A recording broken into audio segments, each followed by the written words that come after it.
ధన్యవాదాలు తిరుపాన్. కాంగ్రెస్ నుంచి తనను సస్పెండ్ చేసినంత మాత్రాన బీసీ ఉద్యమం ఆగదని ఎమ్మెల్సీ తీన్మార్ మల్లన్న స్పష్టం చేశారు. కాంగ్రెస్ లో ఉంటే ప్రశ్నిస్తున్నారని తనను బహిష్కరించారని తెలిపారు.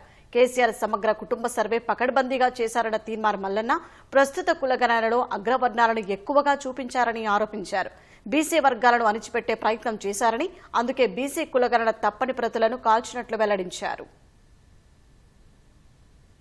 కాంగ్రెస్ పార్టీ మాకు ఇచ్చినటువంటి సస్పెన్షన్ ఆర్డర్ ఇది ఎక్కడ మిస్ కాకూడదని ఫ్రేమ్ కట్టించడం మళ్ళా నలగకూడదనే ఉద్దేశంతో సో ఈ ఫ్రేమ్ దీంతోటే బీసీలకు రాజ్యాధికారం ఎట్లా రావాలో చూపిస్తాం. దీంతో గౌరవ ముఖ్యమంత్రి రేవంత్ రెడ్డి గారు నన్ను కాంగ్రెస్ పార్టీ నుంచి బయటికి పంపించడం ద్వారా ఏదో జరిగిపోతుంది, ఇక బీసీ ఉద్యమం ఆగిపోతుంది, బీసీలు ఇంకెవరు మాట్లాడరు అనేటువంటి భ్రమలు మీకేమన్నా ఉంటే తొలగించుకోరాలి.